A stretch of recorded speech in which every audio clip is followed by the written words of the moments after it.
He built an empire on swagger, hit-making, and that famous take that bravado. But today, Sean Diddy Combs sits in a silent courtroom where even the hum of the air conditioner sounds like judgment. The once unstoppable billionaire now battles 5 federal counts that could strip away everything he's ever flexed. 1 for racketeering conspiracy, 2 for trafficking by force, fraud, or coercion, and 2 more for transporting a partner across state lines to engage in prostitution. Cameras aren't allowed, but each sworn sentence ricochets through social media in real time, turning every recess into a digital frenzy. Fans who dance to "I'll Be Missing You" suddenly wonder if the entire bad boy mythology was always stalking a darker beat. Evidence is piling up, but critics say the prosecution still hasn't hammered home its most crucial proof. And that's where our story starts, in the uneasy gap between explosive courtroom moments and the ironclad links the government must forge if it wants a conviction that sticks. Federal racketeering law was designed for mafia families,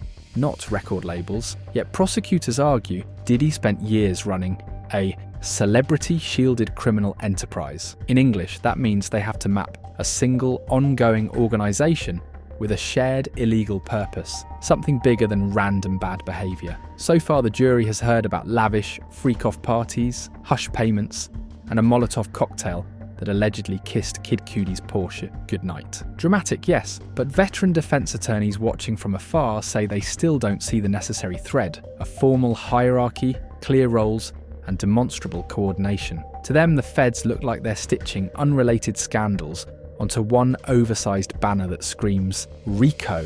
Whether that banner will hold in a stiff legal wind is the question that keeps buzzing across every courtroom whisper. And speaking of buzzing, no witness has generated more electricity than the woman who first set this firestorm ablaze. But that was only the calm before the most intimate storm. Cassie Ventura entered Diddy's orbit as a 19-year-old singer with a single called Me and You. What she soon learned, according to her testimony, is that Me and You really meant me and whatever Diddy demanded. She told jurors he micromanaged her career, her wardrobe, even her vacations, then escalated to late-night freak-offs, cross-country flights and bruises hidden under designer sleeves. When she tried to quit a tour, she claims he smashed a glass, showering her in shards. Psychologist Dr. Dawn Hughes took the stand next, explaining how trauma bonding can trap victims even when private jets and red carpets suggest they could walk away at will. Combs' lawyers counterpunched with text messages where Cassie sounds eager,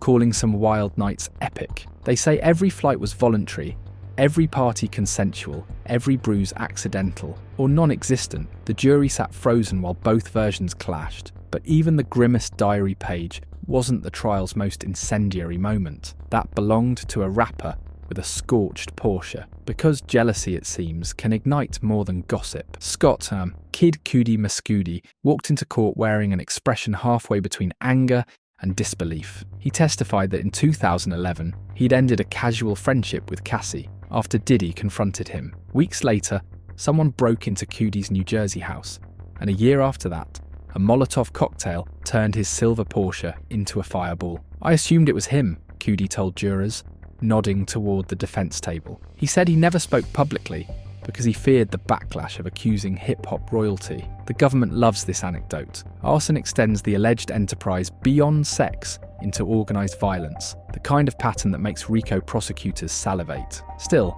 skeptics note there's no video, no fingerprints, no gasoline receipts linking Combs himself to the blast. Only Cassie's 2023 lawsuit quoting Diddy's alleged threat. "I'll blow up his car." The defense calls it rap world rumor turned courtroom theater. Yet even rumor can swirl into reasonable doubt or reasonable fear, and fear is exactly what prosecutors say fueled the next layer of excess. But inside Diddy's gated mansions, a very different show was unfolding. Picture velvet ropes, imported champagne, phones dropped into sealed pouches, and an NDA thicker than a studio contract. Exotic dancer Sheree Hayes painted the scene. Mirrored ceilings, LED mood lights, and Combs directing who touched whom like a maestro of mayhem. According to Hayes, Cassie sometimes initiated the action, sometimes seemed detached, but always deferred to Diddy's every nod. Money flowed, 10 grand here, a Cartier bracelet there, and hotel staff allegedly vanished from certain floors at certain hours because Mr. Combs requested privacy. The government argues these evenings prove coercion. Cassie may have smiled, but the price of refusal was isolation from the very music career Diddy controlled. Defense attorneys fire back that consenting adults can be kinky without becoming trafficking victims. They underline there were no locks on the doors, no confiscated passports, no secret cages, just consenting adults in search of after-party headlines. Yet jurors also heard about black SUVs idling outside at dawn, ready to move Cassie across state lines before the gossip blogs awoke. If even one of those trips was coerced, that ticks the trafficking box. And the prosecution is far from finished connecting mileage logs, credit card swipes and guest lists. Still, sensational stories aren't enough. Prosecutors need the hidden wiring behind the fireworks. Racketeering rises or falls on patterns, recurring crimes linked by hierarchy and purpose. Prosecutors so far have produced sex parties, threats, and an alleged firebomb, but the blueprint tying them together feels sketched in pencil. Legal pundits predict we'll soon see cell phone pings mapping private jet hops between Los Angeles, Miami, and New York on nights Cassie says she was shipped for entertainment. Rumour has it sealed subpoenas already landed on American Express, NetJets, and two of Diddy's former security chiefs. If those records show employees coordinating travel, paying accomplices, or arranging intimidation, the enterprise net tightens. On the other hand, a messy celebrity lifestyle isn't automatically a criminal syndicate. Defense lawyers argue the star simply indulged the kind of bacchanal rock icons have flaunted for decades. Being a jerk is not a federal crime, they quip in motion after motion. The jury, however, will weigh more than attitude.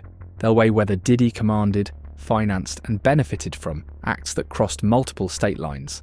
And the next list of witnesses could make that ledger pop off the page, because two unexpected names are rumoured to break their silence any day now. Court filings hint that a former head of security, once so loyal he tattooed a tiny puff on his shoulder, may flip under subpoena. Insiders whisper he kept a meticulous incident log, license plates, cash envelopes, and emergency clinic visits after parties got rough. Pair that with the tour accountant, who allegedly reconciled miscellaneous travel advances against concerts Cassie never performed, and you have receipts, literally. If these men confirm a pay-to-keep-quiet pipeline or document Diddy-approved travel for coerced sex, the RICO puzzle could snap together. The defense will hammer credibility.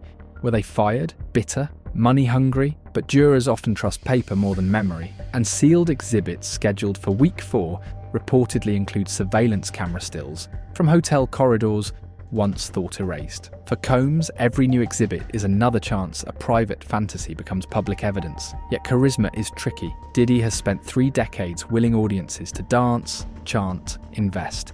He needs only one juror to doubt the narrative's rhythm, which means both sides are racing to win, not just the law, but the vibe. Still, the cultural shockwaves have already left the courthouse. Within hours of opening statements, 2 clothing brands quietly pulled flagship Combs photos from their websites. A streaming service tucked his artist-curated playlist behind generic tiles. Yet Bad Boy streams actually spiked the first weekend. Outrage clicks, curiosity, nostalgia. On TikTok, the hashtag Diddy trial has racked up hundreds of millions of views, half vilifying, half defending. Industry insiders warn that if a RICO conviction lands, labels may rush to re-evaluate contracts with any exec whose party tales ever grazed the tabloids. Veteran managers already call it Me Too 3.0, the moment when the music business confronts the grey zone between celebration and coercion. Artists who owe Combs favours keep silent. Those who felt cornered in the past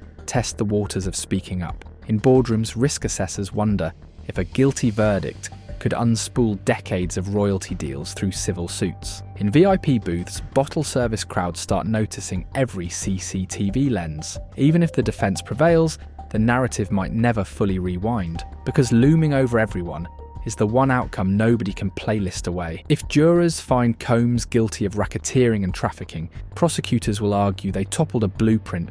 Other moguls quietly follow, use fame as camouflage, cash as leash, fear as superglue. Sentencing guidelines allow decades, some say life, when violence or minors are involved, and civil suits would follow like aftershocks. Hip-hop would face its most seismic reckoning since the East Coast-West Coast wars, but this time the battle lines split along gender and power, not geography. If he's acquitted, defenders will frame it as proof the government stretched gossip into grandstanding. Expect triumphant Instagram lives, a spike in celebratory streams, and perhaps a defamation tour aimed at ex-associates who tried to bag the king. Either verdict redraws the map. Sponsors will write tougher morality clauses, victims' advocates will demand more oversight, and every high-profile entourage will quietly hire a compliance lawyer. The music doesn't stop, it mutates. Which brings us back to the only verdict that matters right now. 5 counts, 8 planned weeks of testimony, and a jury still waiting for that one undeniable,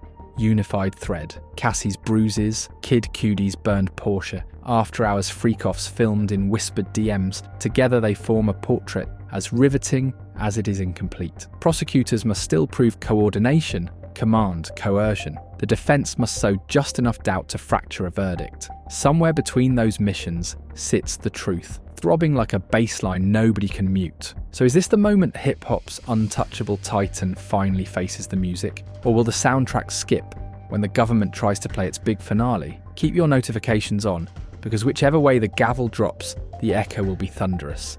And the after-party might just redefine the industry forever.